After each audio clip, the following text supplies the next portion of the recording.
Hey guys, I wanted to try to do a quick tutorial on kind of using Star-CCM for meshing and doing a turbulence study using a NACA 4412 airfoil. And so this is a non-symmetric airfoil, and I kind of wanted to try to do a turbulence study where I kind of test the different models. And this is something actually I did for a class a little while ago, and I want to see if I can record this before I forget everything. Um, but I think Star-CCM is there's advantages for certain things and there's disadvantage. I'm a long-term ANSYS user. I'm super comfortable with ANSYS, so this is a little bit outside my comfort zone, and I know I'm probably never really going to use Star-CCM that much unless it's meshing. But meshing is one of the things that Star-CCM is kind of good at, or it's unique at, because this is something where I have an airfoil and I have this unique wake refinement. This is something that I can't really do easily in ANSYS. Meanwhile, I've meshed it. This is kind of how my mesh would look if I was using ANSYS. And honestly, it looks pretty decent, or I mean, it looks pretty good in my opinion in terms of this refinement, the Y plus treatment. Um, but this wake refinement is only in one direction, and changing this direction kind of is a pain in ANSYS, where you might have to go back into the mesher, you might have to create a line that's angled. So in the case that you want to change your wake refinement, or maybe you just don't want it to look like this, or you want your wake refinement to extend, maybe angled out certain ways, um, Star-CCM can do that pretty well, while ANSYS cannot do that. ANSYS, this looks pretty good for maybe 0 to 4 degrees angle of attack, but there's probably limitations when you go outside of this. So this is kind of how a rough mesh might look, where I do have this wake refinement with some prism layers, and I'm using a different type of cells. You can choose what type of cells you use, um, and I think these cells work pretty well first-hand experience. So if you have Star-CCM, this might be a good option to use if possible. So first thing I'm going to do is kind of create, file new. I already created a new one. These are kind of like, trial ones. Let me close this Facebook. Uh, but yeah, whoops. So for Star-CCM, this is how a new one would look like. The first thing you have to do is make your geometry similar to ANSYS. In ANSYS, it's not necessarily streamlined, but it is streamlined where you do one part and then you open up a new software. In Star-CCM, it's kind of all together streamlined in this one place. So the first thing you want to do is create that 2D model, your airfoil in a fluid domain. And once again, I'm kind of going to assume you guys um, have taken fluid dynamics, and this is kind of just a way to learn a new software.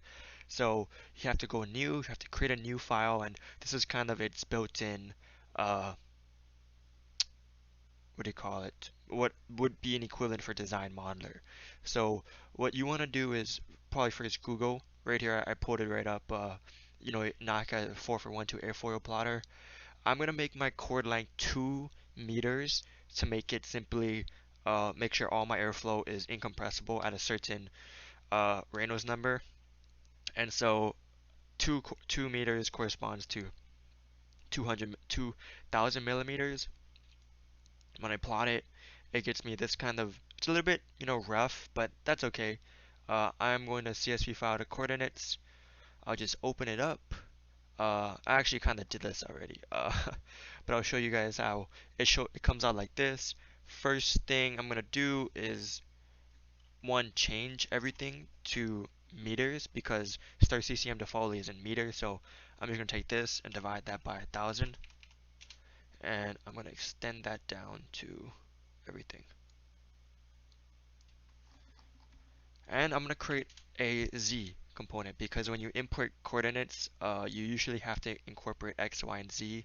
You don't need any of this, so I'm just gonna delete this out of the file. Uh, I'm really just gonna copy and paste this. So I'm gonna delete all this. I'm gonna delete the part that I don't need. And boom, this is basically X, Y, and Z coordinates of my NACA 4412. You have to save it as a CSV file. That's simply just what it is. So I'll just do NACA 4412 CSV. This works. Hopefully it works. So once I'm here, you have to right click, import 3D curve. And it is a 3D curve, so I created this one, but all of the x values or all of the z values are 0. And so once you import it, these are two unique different ways of how it's imported. I guess I could show it really quickly. When you import as a spline, this is like one continuous curve. If I was to delete this, and then if I imported this as a polyline, it actually is a combination of a bunch of different points where, let me extrude it. So if I extrude it, you see that, yeah, this actually is comprised of a bunch of faces. And that might be good for some cases, but it's a total pain in the butt when you're trying to select the overall airfoil surface. So I'm not going to do that. So I'm going to delete this. I want my sketch to be, and I hate that how it's not as easy to change views, unless I really don't know if there's an easier way. And ANSYS just like Control 7 or something. Uh, but I'm gonna import 3D curve, NACA spline. I'm not gonna close it because if you close it, it uses some like third order polynomial or something to close it, and it's simply not like a straight line. So I'm just gonna make it a blunted trailing edge. So I have a sketch here. I'm gonna try close that manually by editing the sketch.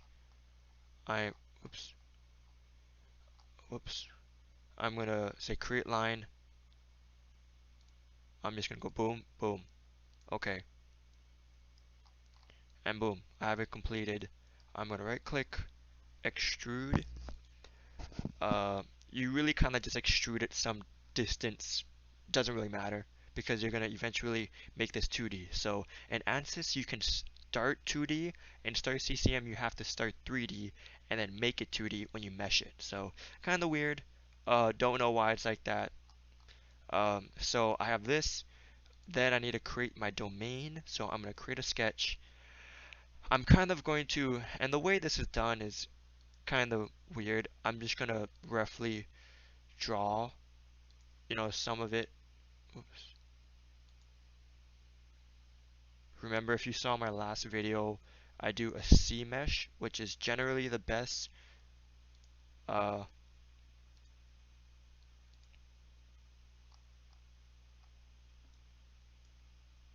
I mean, this you kind of choose, or you have to fix eventually.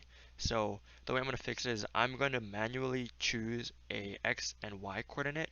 I know this chord length is 2 meters, and so if you guys remember, I want my total wall height to be about um, twice as large. So I'm gonna make each one, well, I'm gonna make this 0, so it's in line with this, and then I'm gonna make this 10 meters, and make this same thing, 0, -10, and then I'm gonna make these 2 points. So, uh, yep. So these are like kind of constraints on it. So I'm gonna make this. How far back do I want this? I'll make it 10. A little bit short. 15. It's not too big of a deal. This is a pretty simple geometry in case where it shouldn't really matter. I can choose this. So it says start center is 0, 0. Boom. The radius is 10, so it's a perfect half circle, which is exactly what I want. Radians is pi, so this is good. I'm going to press OK. So I have my sketch, and I'm going to have to extrude this to the same distance as my other one. And I want to make sure the body interaction is none, because this kind of, if you do merge, it merges it like in SolidWorks when you create one on top of the other. And so if I look at my bodies, I have two separate bodies. And so I want to do that subtraction uh, method where I use Boolean subtract. So my target body is actually this body 2. My tool body, I have to go here, body 1. So this should be, if I press OK, boom, I have a 3D. It's a 3D surface um, with a, yeah, 3D that I'm going to mesh into 2D. Um, I should have made this thicker to make it easier to click, but you can see that there is some thickness. I'm going to go up. So in here, I can define my edges. So I'm going to click on this. This front edge actually is out of the z equals 1. It's actually, or z equals 0. This is actually at 0.1, which is the amount of which is the amount I extruded. So actually this is going to disappear and become irrelevant when I mesh it. So I'm just going to rename the face to call it like upper. So I know to avoid using upper. Uh, but I want to use, be careful not to click the edges. Whoops. I want to use that. I want to use this. Nope, not that. I want to use that. I want to use this. So three faces. I'm going to call this my inlet. I'm kind of going to use the same logic as I did in that ANSYS video because I know that it will work totally fine. Uh, so rename the face. This is my outer, or outlet, sorry. So, so far, oops, I kind of lost track of what's my true. So I'm going to have my Z top. So I know that named face, this is my upper, this is my outlet over here, this is my inner, and I still need to choose actually the backside. So the backside is where the Z is 0, and this is what's going to become my fluid. And last but not least, I have to choose my airfoil. So, um, yep, and don't forget this thing.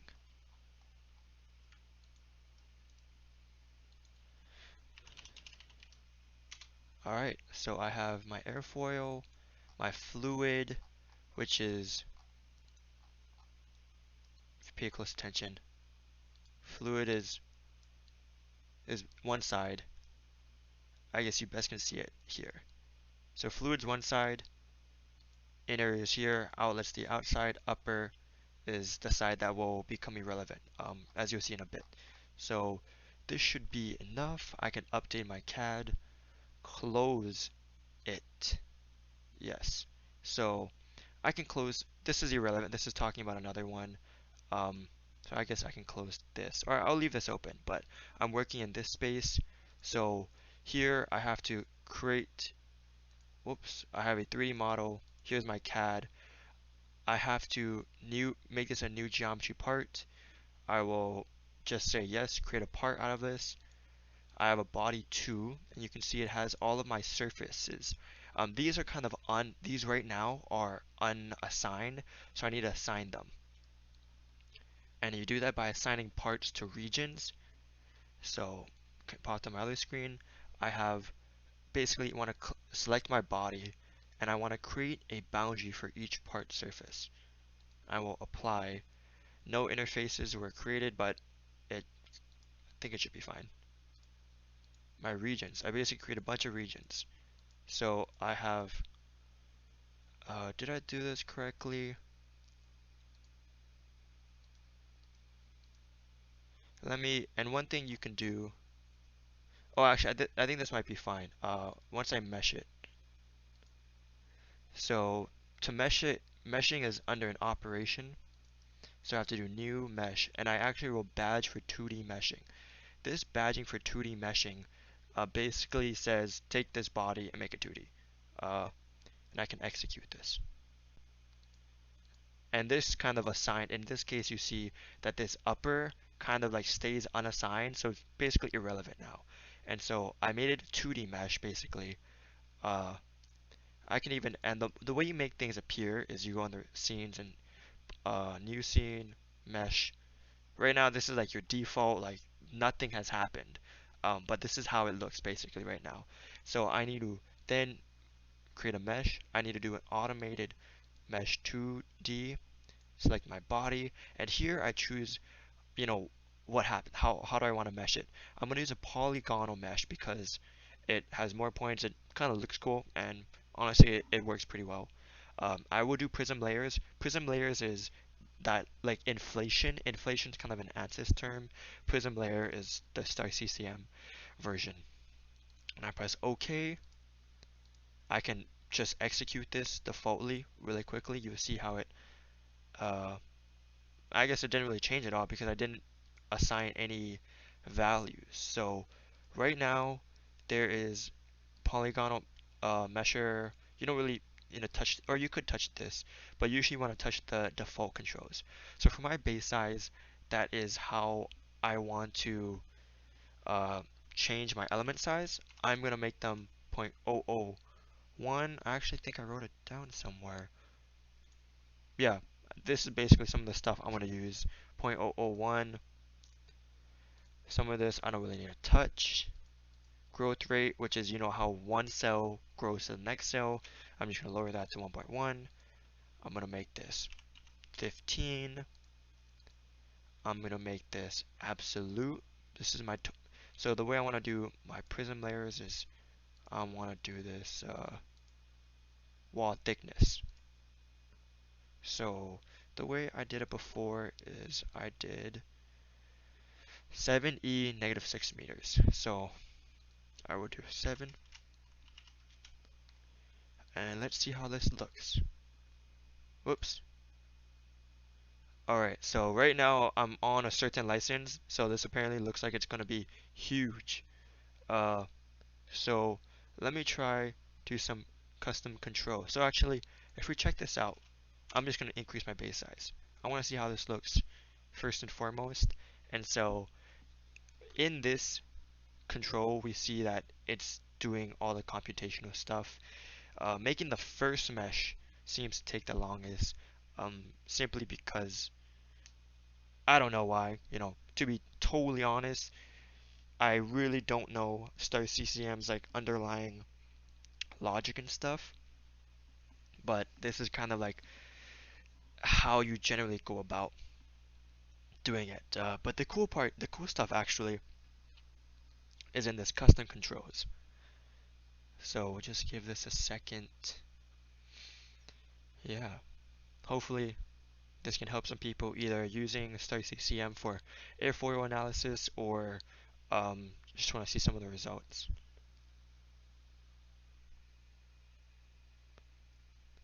All right, is it done?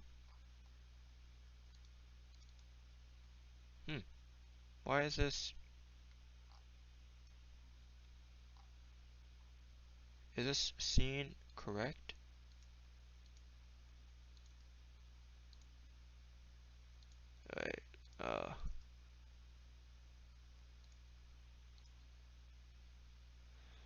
Wait, scenes, new scene.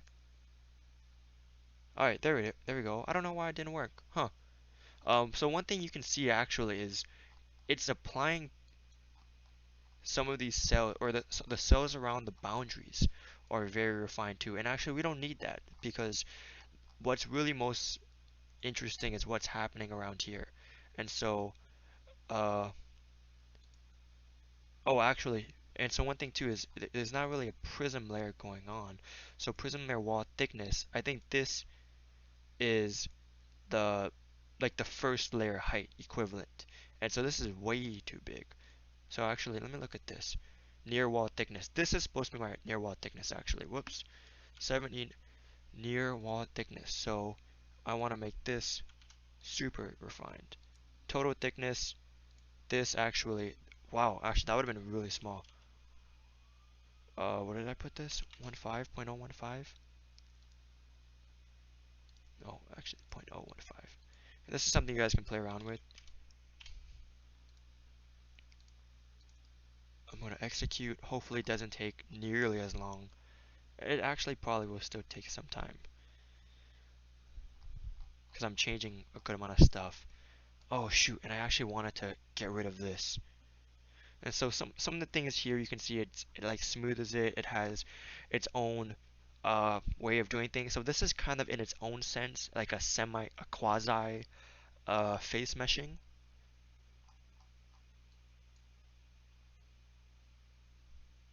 Okay, so yeah, I have no idea how it does that, or really like, what goes on.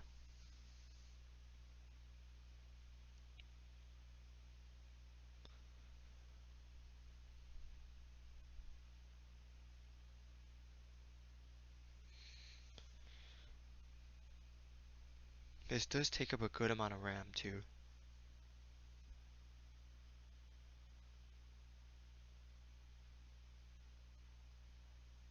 So right now it looks like it's about 100,000 or 500,000 faces. And so boom, you can see actually there's now this inflation layer. So this hopefully will resolve the boundary layers appropriately. And actually, I think, yep, so you can see they also have the inflation layers on the outside. I don't know why it does that. I didn't, simply because I think it applies the inflation layers to all boundaries. So you have to tell it not to do that. So you have to do custom controls, a surface controls. One of them, this one, for parts, I'm going to apply them to. I'm going to apply this to the inlet and outlet, which is, inlet here, outlet here. So apply it to there. What I'm going to say control, so this is basically mirroring this, but I can say like to follow the parent or not. So for prism layers, I'm going to say disable. So don't do prism layers on these outside boundaries. Um, Another cool thing, and this is the coolest thing in my opinion, is the wake refinement. So, and you can rename this, of course. This is like outside control. I'm gonna call this, wake or airfoil control. And so here, this I'm gonna say work for the airfoil. Uh, Controls is I still want prism layers, totally fine, but I want to have a wake refinement. Wake, remember, is basically that region after either separation or that transient nature part where that's where you want your most refinement because that's where there still are pressure gradients and it can easily change. So wake refinement, I want this to be, and you can specify how far down. So 10 meters would be like all the way down here. Uh, I'm just gonna have this. Hey, why don't we try 5 meters? Or, nah, 2 meters is good. I can even choose a direction. I can have it this direction. I can have it that direction. And this is also cool, is you can have the spread angle. You can have it straight X, or you can have it kind of expanding. So why don't we see how it looks right now? Um, I'm gonna set this growth rate. I'm gonna have the size be. Mm, this probably works fine. We'll see how this looks. Um, this is basically the size of the wake refinement. So I can re-execute this. Now this actually takes more time, I feel. It's usually the wake refinement. I can see that it's going to be somewhere in the range of above 200,000. That's still not bad. I took away cells basically on the outside by setting that control, but I'm also adding cells on the inside by having a wake refinement. So this is something that it's like a give and take, with cells. But the thing is, you don't really care. And like these larger cells, they don't really make a difference because air is going to come in, and from this cell to this cell, nothing's hitting it, and there simply is not going to be that much gradients. In reality, you probably want everything, anytime there's any change, so in any wake region, you want it to be more refined. And so let's see how this look. It's still, you see, executing the remesher, smoothing. All right.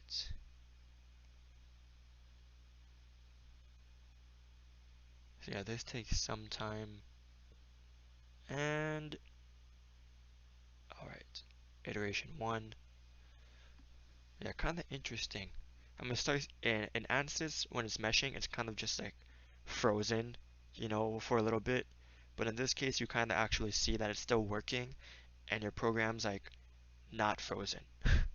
which is kind of nice. Oh, and here we go. So you can see it has its wake refinement in the pure X direction, and it's not opening up. It's like right, right then and there. For this, actually, I think another thing with my outside control is I can change the base size, surface size, and I'm gonna make this custom.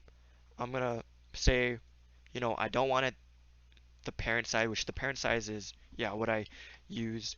The parent size is what you see as like this first layer, and I really don't need it that refined. So I'm gonna have it. When we do absolute, what did I do before? I might have had this. Nope, did not specify it, but I think zero point 0.1 probably is fine. Or actually, we can look at what I did before. Uh,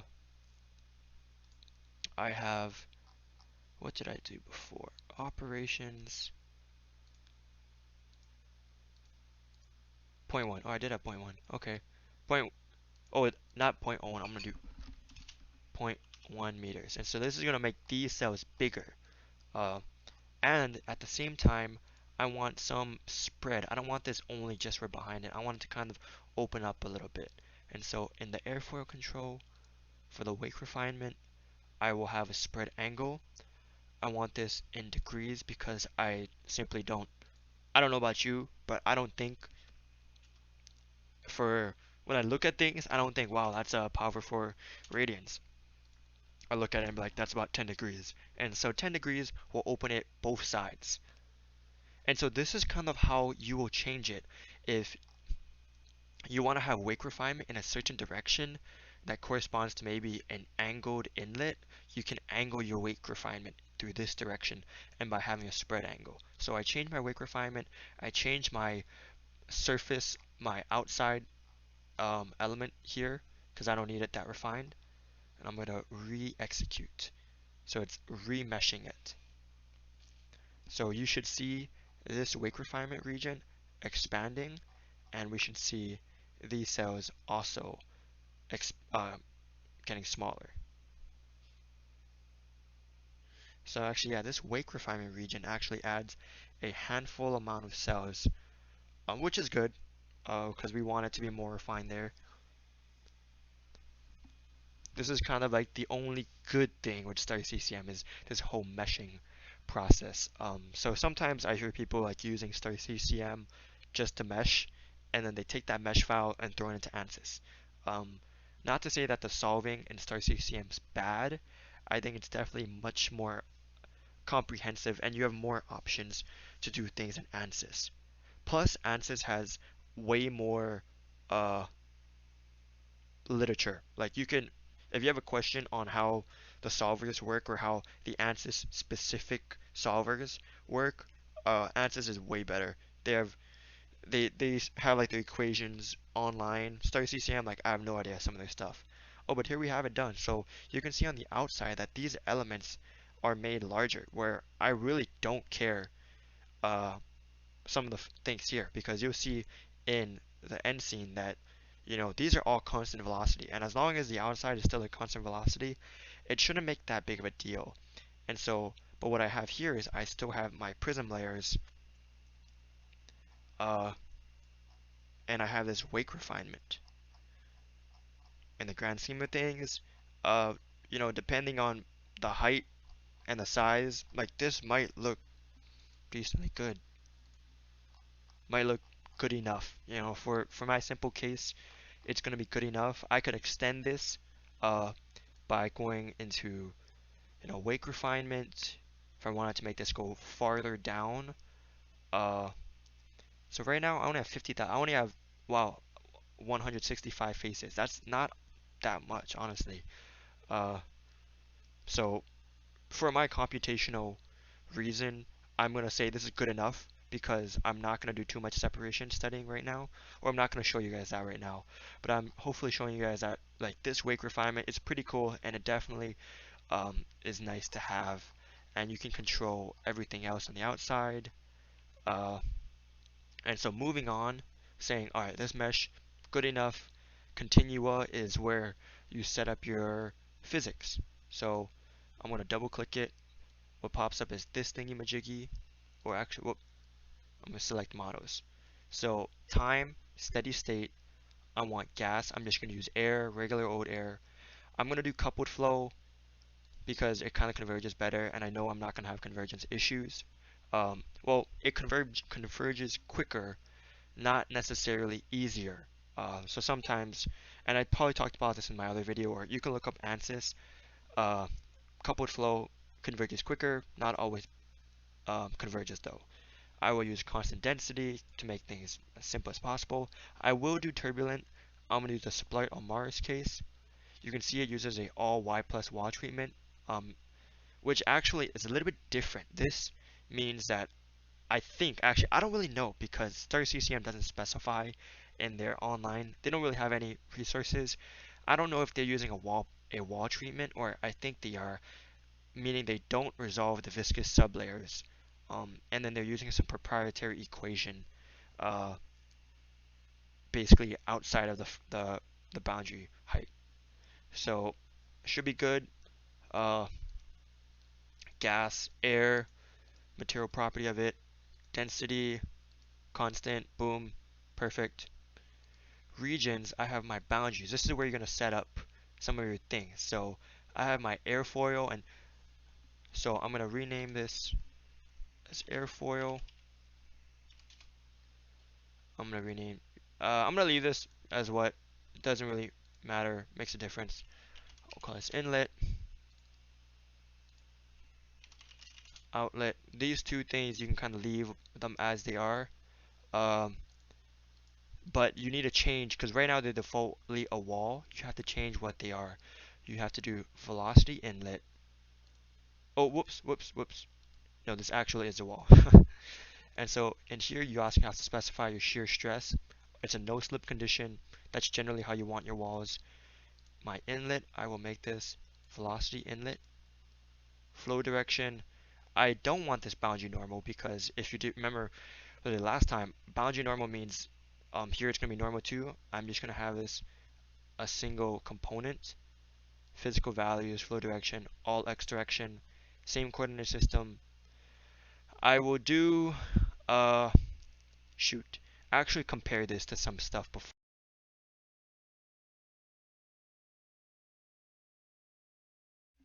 Whoops, sorry, I don't know why my thing cut out.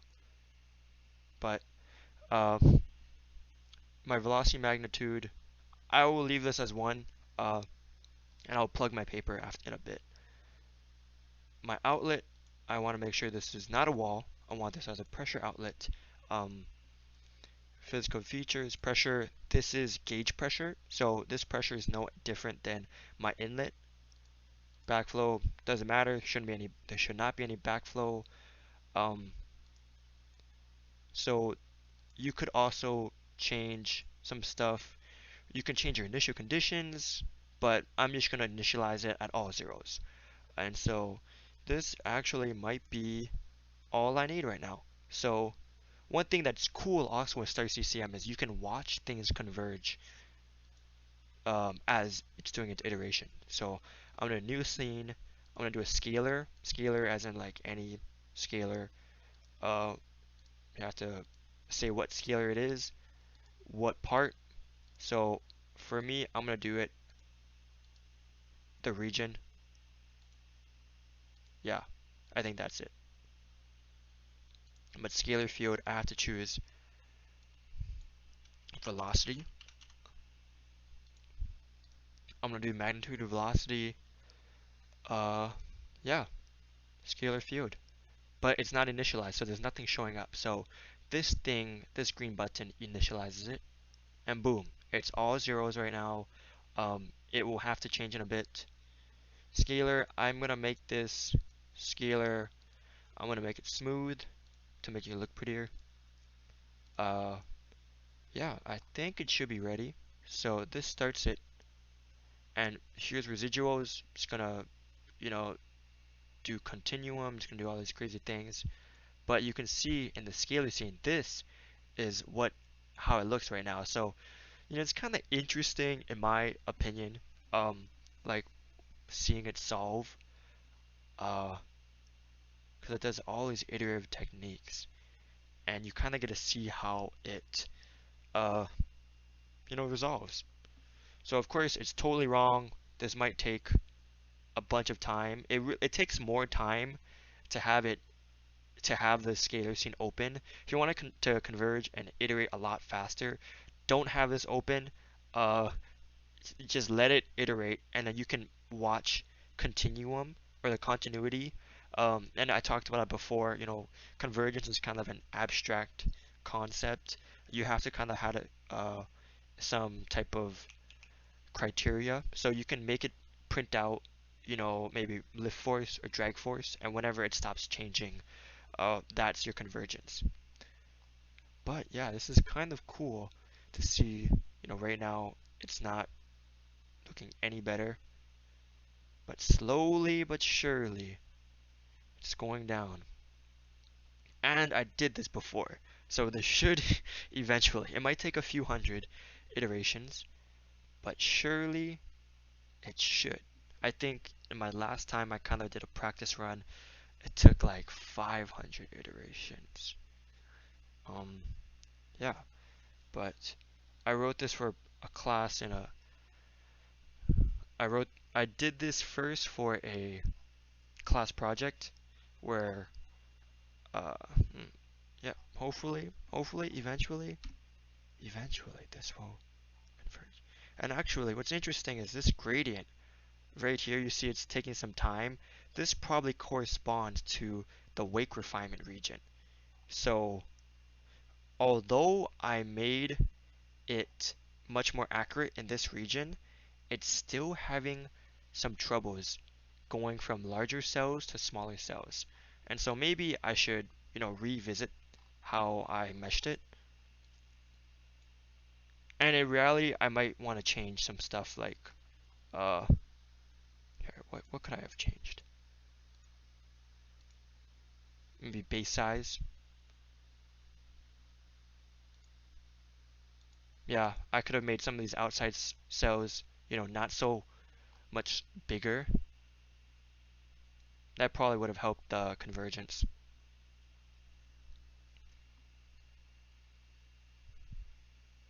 But slowly but surely, slowly looking a little bit better, kind of just iterating, whatever, however it's iterating, is doing some type of Taylor expansion. I think in my model I said what type of, did I probably specified somewhere whether it's first order, second order, probably my steady, don't know. Sorry, don't know. But yeah, still resolving.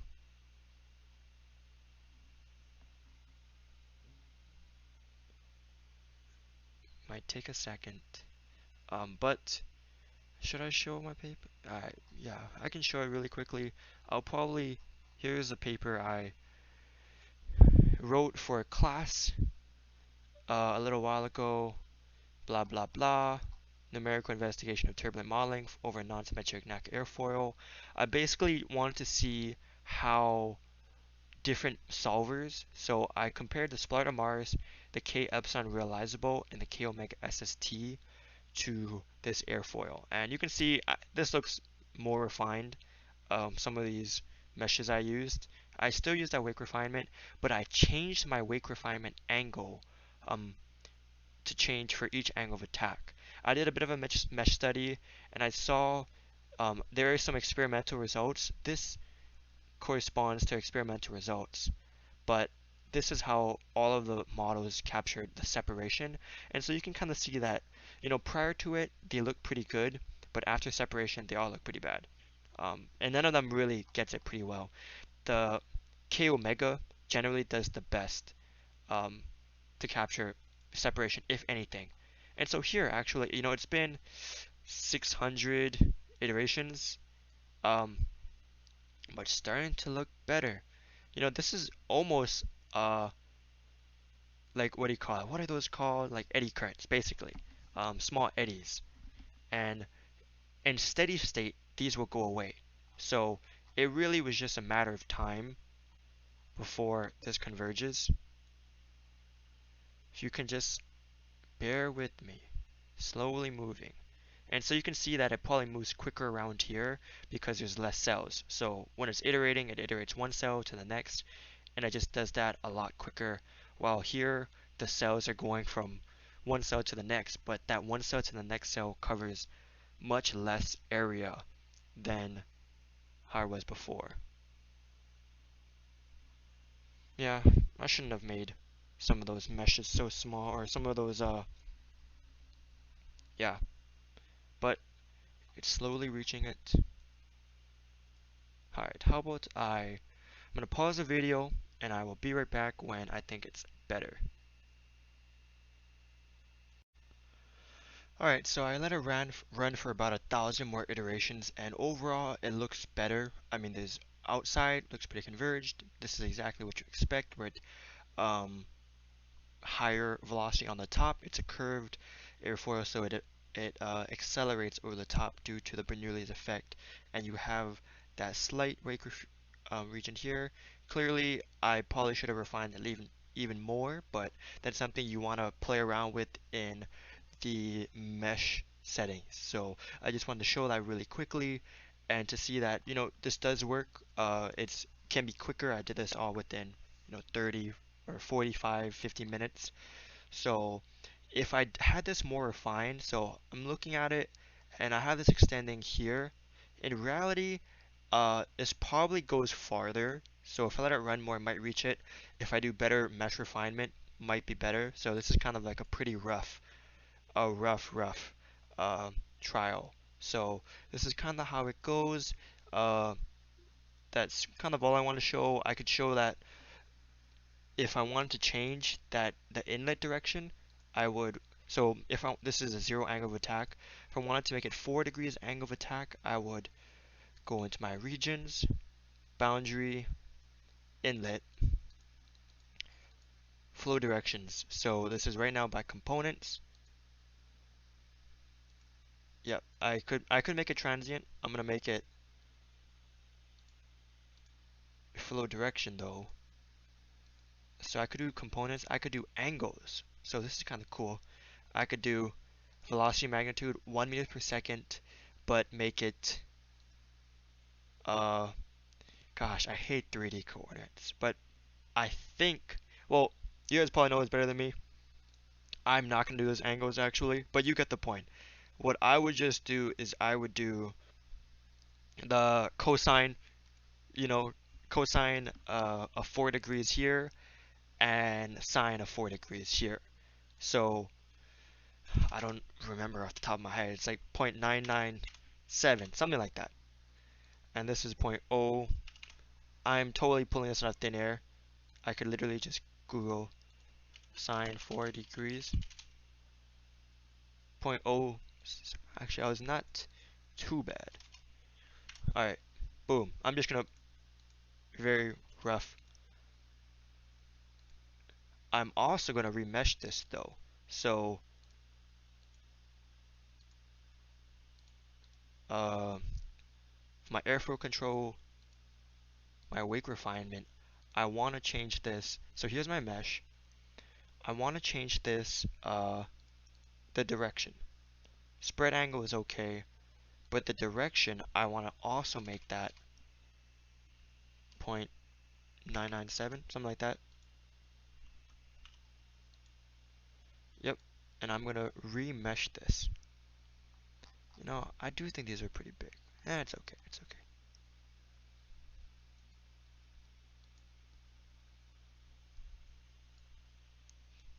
And the thing is, it kind of saves my scalar scene. So as long as I don't reinitialize it, this solution stays here. I'm simply going to, actually, because I'm remeshing it, I think the solutions go away. But if I wasn't to remesh it and I was just to change the velocity inlet, um, this would stay here and I could rerun it and you would see it change the direction, which is kind of cool.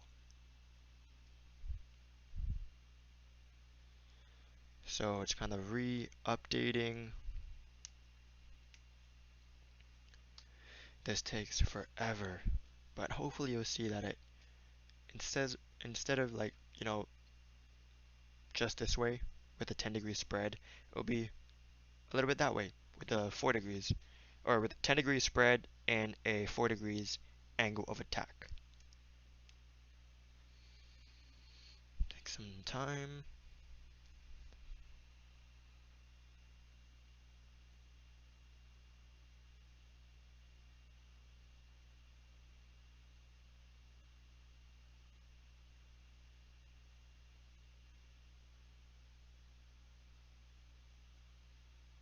Boom.